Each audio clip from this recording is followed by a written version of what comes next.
You're listening to the Cyberwire Network, powered by N2K.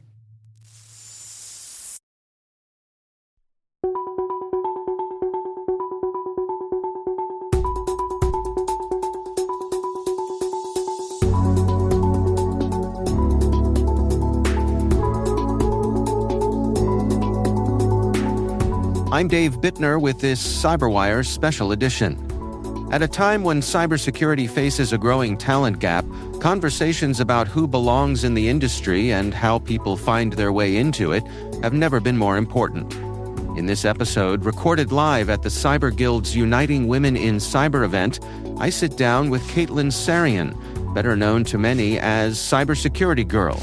Caitlin has built a large following by making cybersecurity more approachable, more relatable, and more human. We talk about her unconventional journey into the field, the power of storytelling, and why authenticity and community matter when it comes to building a stronger cybersecurity workforce.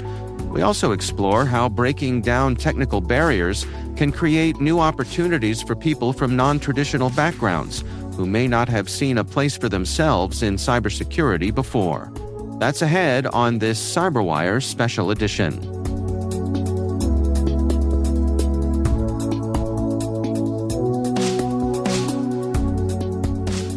Well, thank you all for having us here today. I am super excited to be here, and most exciting of all is the opportunity to interview Caitlin. So welcome, and thank you for taking the time for us today. Thanks for having me. I'm so honored to be in the room with all of you guys. I can't even believe I'm here, so thank you for having me. Yep.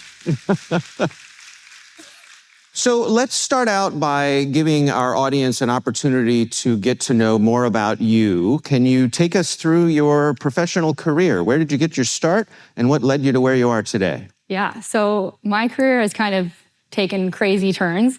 And I started as an elementary education major in college 20-something years ago. And I changed to aerospace engineering when I found out how cool it could be. And I got my master's in aerospace engineering. And when I was applying to jobs, I decided I'm going to do tech consulting because I wanted to try different things. And when I was applying to Ernst & Young, they were like, "Are you interested in cyber?" And in my head, I said, "Absolutely not. I do not code. I am not a man. And I'm pretty social, so I don't think this is going to work." But really, like in my head, but as you know, during the interview, I'm like, "Yeah, sure, it sounds great. Doing anything to get the job, right?" So I said, "Yeah, sure, I would be interested. I don't really know that much about it, but I'll learn. I'm a fast learner."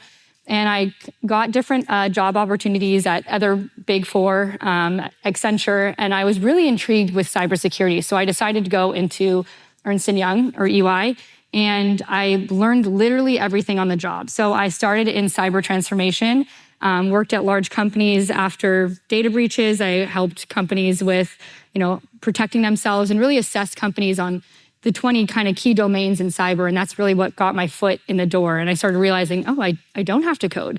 This is great because I did MATLAB in college. And I don't know if you guys know what MATLAB is. It's pretty useless language, but that was like MATLAB and physics were like the two worst classes I had throughout my college career. And I barely scraped by. I think I got C minuses and everything else I got A's, but terrible MATLAB. So I never thought I'd get into cyber. And I also thought, I'm going to try this cyber. It's probably not going to work out, but at least I get the job and I can transfer it into something else. And then I ended up loving it. And I got really excited about data protection and privacy. And then I had the opportunity to actually move to the UK for 2 years to help EY build out their data protection and privacy arm before GDPR came into play. So I was absolutely loving every second of it. And I moved back just in time for CCPA. Who here is privacy people? Anyone? Okay, a few. So, it's really fun. Great. CCPA, all of the stuff. But I did privacy. And during COVID, I got to slow down a little bit and start rethinking my life. And I kind of worked so hard. I was grinding. I was climbing that corporate ladder. I got to the top and I'm like, okay, well, what am I doing? Like, this is good, but this isn't what I'm supposed to do. And so I really started thinking about how I could give back to the community.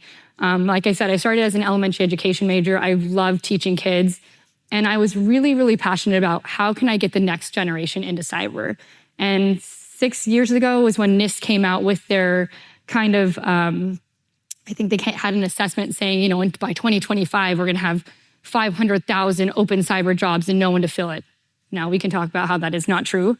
But so I was like, okay, we need to get to the next generation and teach the next generation like what a career in cyber looks like. It doesn't technically need to be coding. You can be any type of person and succeed as long as you're excited. So I actually started doing all of my stuff on TikTok only under the alias of Cybersecurity Girl because I was mortified of what people would think about me.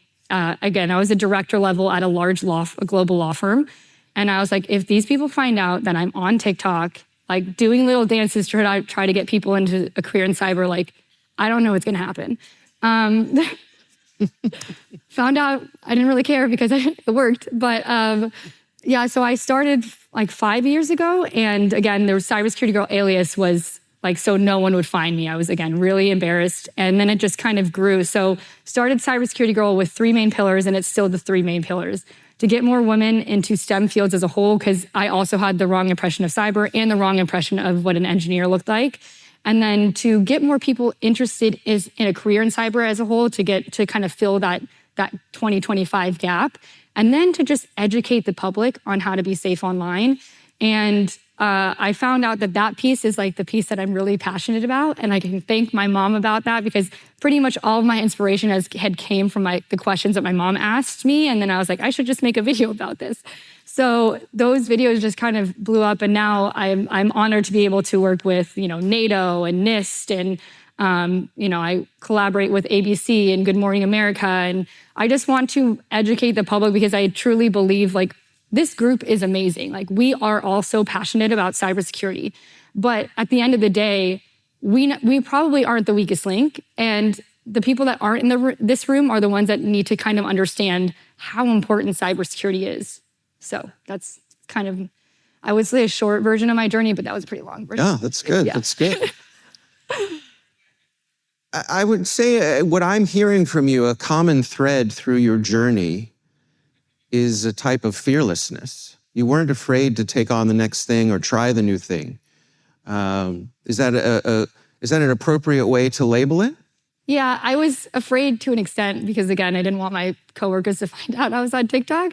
So I found a way around the fear and I kind of did it anyways. But you're right. I was told a long time ago that I like to be in uncomfortable situations and put myself in uncomfortable situations. And to me, that's the only way I learn. So I do have a kind of fearlessness in that sense, I guess.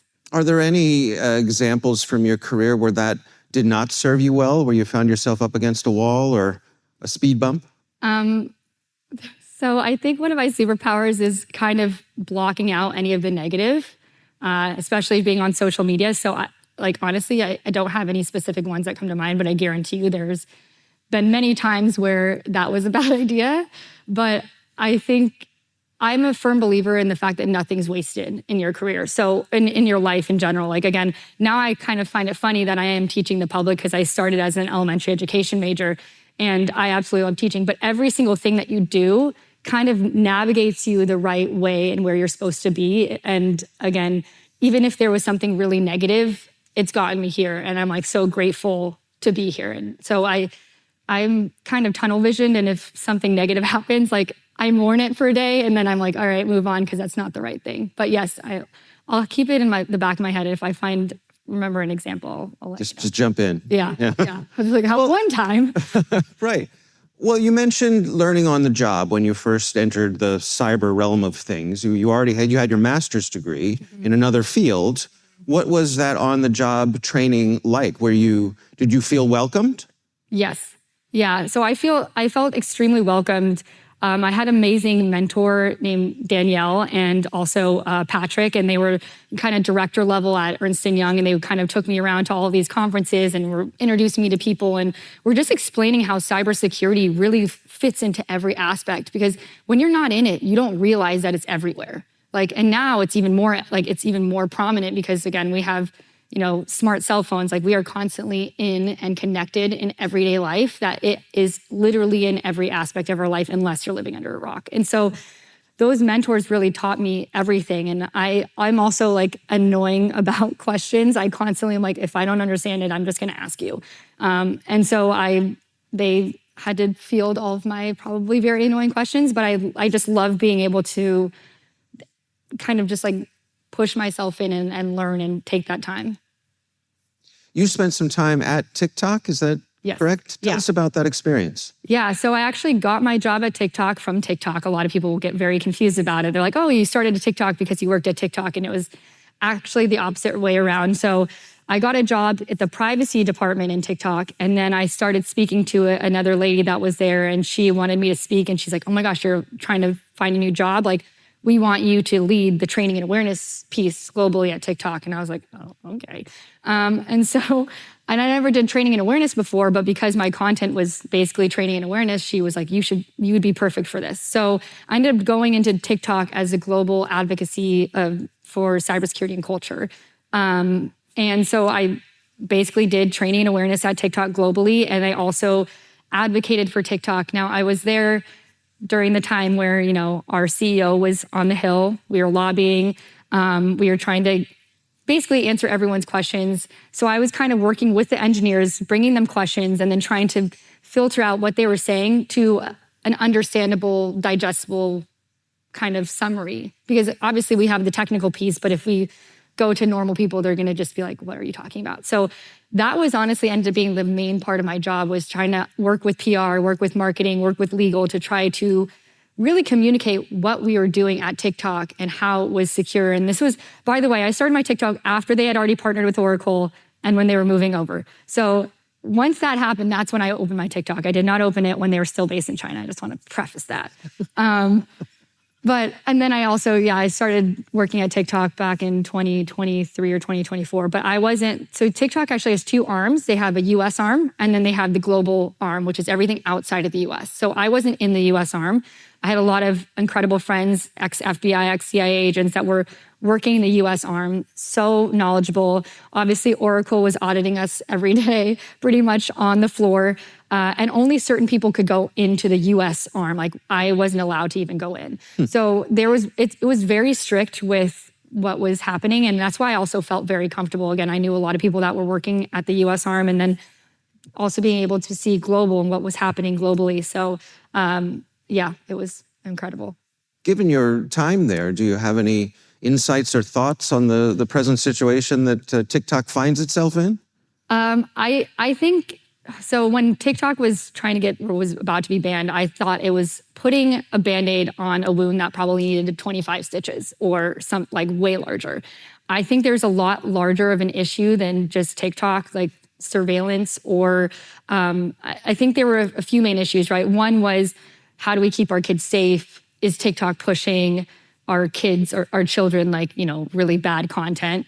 I firmly believe that is not true. The algorithm gives you what you want to see. And I think there's a parenting kind of role that needs to be played in that as well. Like, if you want technology to parent your children, then you shouldn't be upset with what they're going to get shown, because, they're going to get shown what they want to get shown. And unless you intervene in some way, it's not going to happen. So that was really interesting. I thought there needs to be a mix with technology and parenting. And I still think there should be, of course, by the way. If anyone's looking to, start their influencer journey, or like just think of new creative ways to help out the public, I think a parenting technology intersection would be really helpful for people. I always try to help parents with kids and technology. I think the other thing was, the surveillance, is trying to have access to it. And again, our team was global, but no one was in China. So it's very interesting. There's also companies around the world that are also in China too. So everyone has Chinese counterparts as well. And then I understand that this is a huge issue in the cybersecurity community. A lot of cyber professionals do not have TikTok. I believe it can be a force for good if you use it correctly. Would I be on TikTok if I wasn't trying to reach the next generation? Probably not.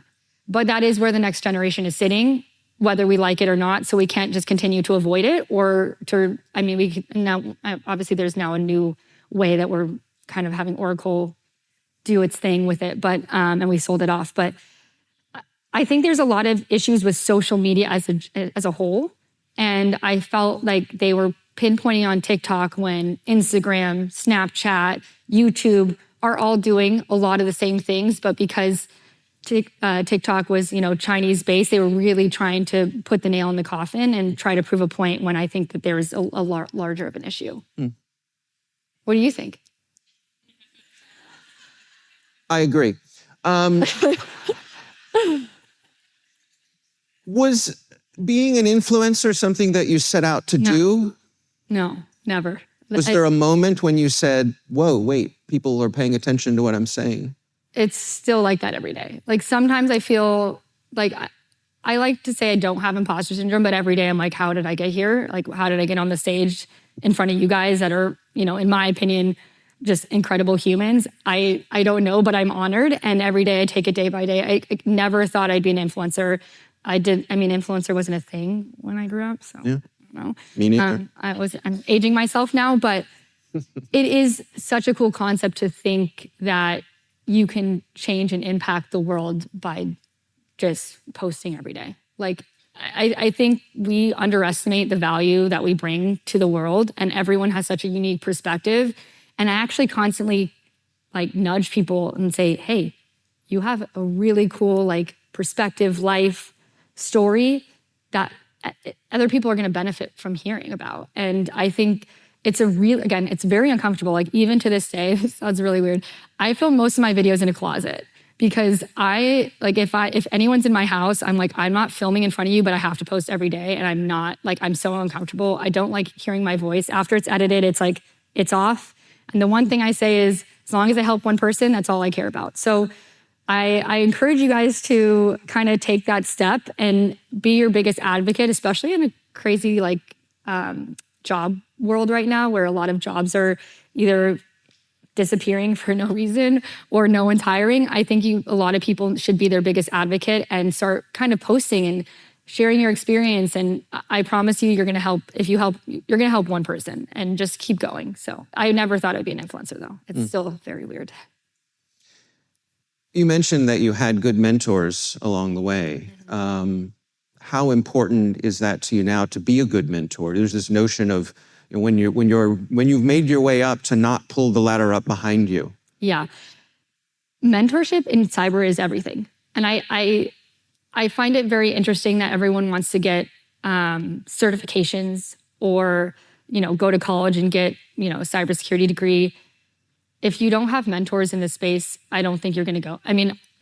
I would say show of hands, but people clap if you agree with that, because I say that because we're on a podcast, so they're not going to see your hands. But I strongly believe that you can't get anywhere in this field without at least one mentor, kind of teaching and guiding you. And that's why I created a Cyber Career Club, which is a community, but it's mentor-based. And it's, I have office hours every week. I bring in guest speakers. Because just no one knows how to navigate. There's so many different areas of cyber. And I think cybersecurity now, you have to be a little bit more niche, because, you can do the general SOC analyst role, but, there's privacy. There's so many areas of cyber, like access management. Now you can specialize in AI kind of cyber. And I think in order to even get to that point, you have to have some type of mentor, especially entry level, right? They come to me I want to get into cyber.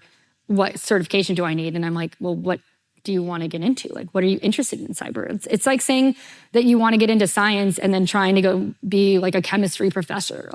You have to study the certain area that you want. So to me, mentorship is everything. And I never stop having mentors or being a mentee, because you're constantly learning. You can applaud. Go for it.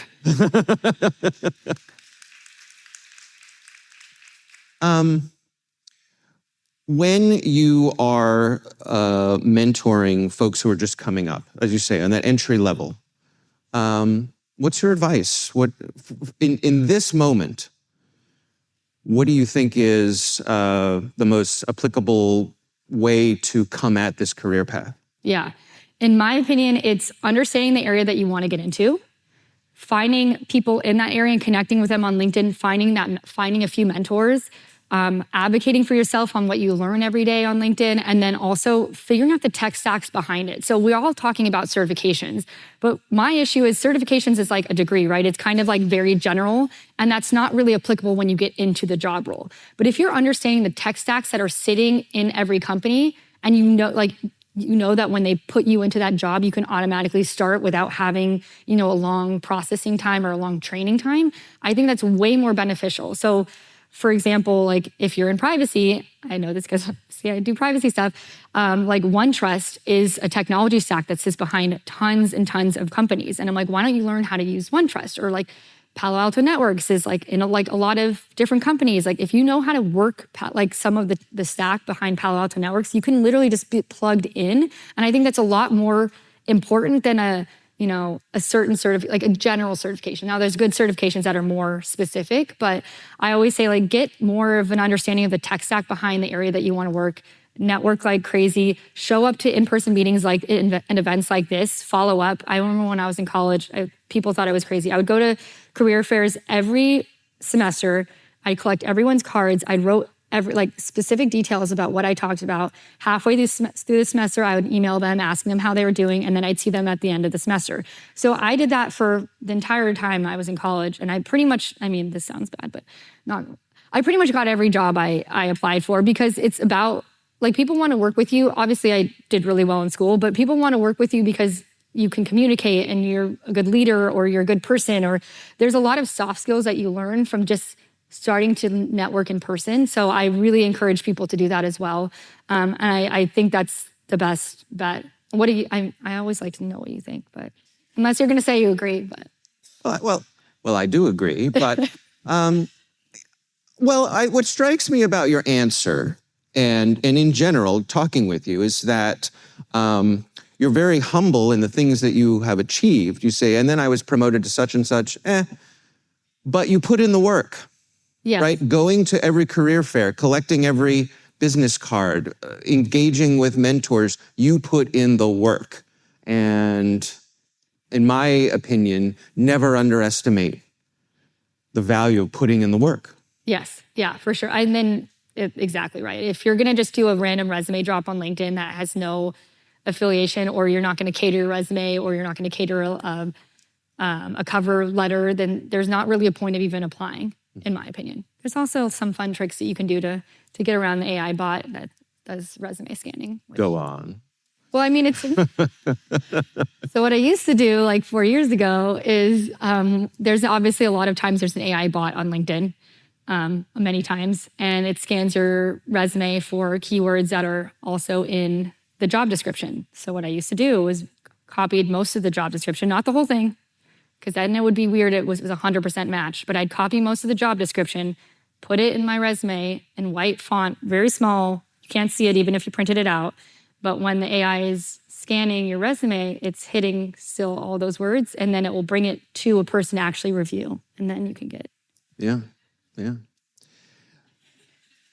Whatever it takes, right? Whatever it takes to get in front of a real live human being. Yeah. I didn't feel bad about it because it's not like the AI person immediately gives you, the first round interview. It just pulls your resume to the top of the pile for people to actually review. Yeah. Yeah.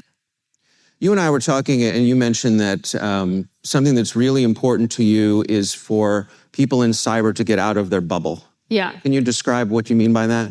So who here thinks that cybersecurity operates mostly in a silo, like all cybersecurity teams, not like each team in cyber, but like cybersecurity as a whole? Anyone? Yeah, okay. Yeah. Few people. Obviously all of us really want everyone to care about cyber. But the fact of the matter is no one really cares about cyber unless they're in cyber.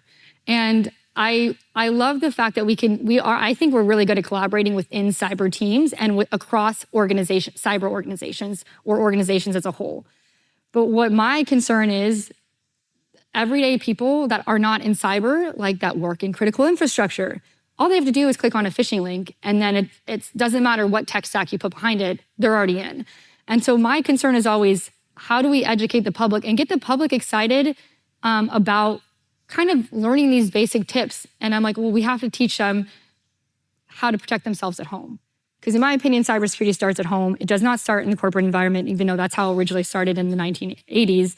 But cybersecurity now is like I said, in everyone's pocket. And so, yeah, we can continue to like beef up our training and awareness and our cyber kind of resilience across teams and across companies. But at the end of the day, it's the general public that are also just as weak of a link. And so that I always feel like it's my duty to help with that. But I think there's other things to think about outside of like just people in cyber. Do you think we all have that responsibility to be kind of shepherds for that information? Yeah, I mean, I think it starts at home. So just teaching your parents, your kids, your loved ones, like, hey, this just happened. Did you know that? Maybe we should, like, this is why we should do X, Y, and Z. And I think just having those communications where it's like not some scary thing, is just like, matter of fact, here it is. Like, this is how it relates to us, and here's what we need to do about it. It makes it, again, understandable and relatable and digestible, because cybersecurity, if you said cyber to anyone, it's like most people that aren't in cyber, they're not even going to think about it. It's just going to go, it's going to go through one ear and out the other. Just like if, I don't know, I would say if like astrophysicist like comes and talks to me about astrophysics, I'd just be like, yeah, cool. And I wouldn't know what he was talking about. And it's the same thing. That's what people think about cyber. They think it's like extremely, and it is very technical. We are all very smart people, but we have to break it down to them in a way that they can understand. And it's not scary, because then if it's scary to them, they're not going to want to try. Before we run out of time, there is what I believe is a disconnect between the reports that I see coming at a regular interval that say we have this big cybersecurity skills gap on one side.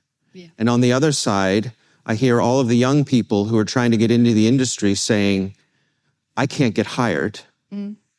First of all, do you agree that there's a disconnect there? And what's your insights on that? There's for sure a disconnect. Yeah. It makes me sad because there's so many people that are really trying to get into cyber. And I'm not sure if it's just we decided that we don't want to mentor people anymore. We decided that they're not going to learn on the job. I think there's a few disconnects. I actually think the main disconnect is we're not teaching soft skills anymore, or they're not getting soft skills in certain areas. And what I've heard from a lot of recruiters that are still like, oh, I'm recruiting and I just don't find anyone. I'm like, how is that possible? Because I know so many people applying. The recruiters are saying, they don't really have the communication skills they need. They don't really have it's more of the soft skills that are missing, and they can't communicate what they are able to do. And on the other side, I feel like there might be some issues with, okay, we want these people that are entry level, but we expect them to have certain experience. And it's like, well, if you're hiring entry level, their experience is entry, which is nothing. So I think there's this very weird gap where we just need to start hiring people based off of their drive, the skills, all of that, and teach them on the job, because there's so many eager people right now that are looking to find a job, and it's just very hard. I also think cybersecurity has never really fully been defined correctly. Mm. And I think there's a lot of we need to set standard, and I was talking to Nice about this about a year ago. We need to set standard, here are the 10 entry-level roles, what they're gonna be called, and the skills that are needed. One, that will help the college board understand how to prepare the kids, because I'm sorry, but every college right now, over the universities, they're all over the place. They have completely different things for what is needed in cyber. And if we're able to say, hey, we need these 10 basic entry-level roles, like a SOC analyst or, penetration tester, whatever it is, and write those skills down and say, here's what we need. Colleges can align, certification projects can align. But I think it's so different right now, and everyone's like, oh, well, our SOC analyst does X, Y, and Z. And then you look at something else and they're like, our SOC analyst does X, Y, and Z. So it's very disconnected. And so I think it'd be a lot easier if there was kind of one set way of, at least for the larger companies. I know it's different for small companies, but yeah. Yeah. Personally, I don't like the term soft skills. I wish we called them essential skills. That's true. Because I think they're important. Yeah. Which skill do you think is which soft skills or essential skills, which I'm going to steal that. I should start calling it that, is the most important to you when if you were to recruit, who would you, what would you look for? Oh, communications, second to none. Yeah. Yeah. And I would say, to everyone coming up, take a theater class, take an improvisational comedy class, so that you are comfortable standing up in front of a group of people and presenting your ideas. That is the way you're going to be heard. That's the way you're going to demonstrate your confidence in your abilities and make a difference. So, all right. Well, we are out of time. How about joining me in thanking Caitlin for being our guest today?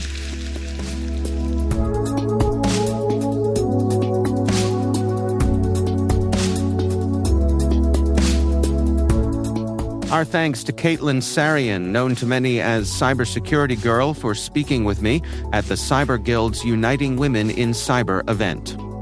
Conversations like this remind us that the future of cybersecurity isn't just about technology, it's also about the people who bring new ideas, experiences, and perspectives into the field. Thanks to you for listening to this CyberWire special edition. I'm Dave Bittner. We'll see you back here next time.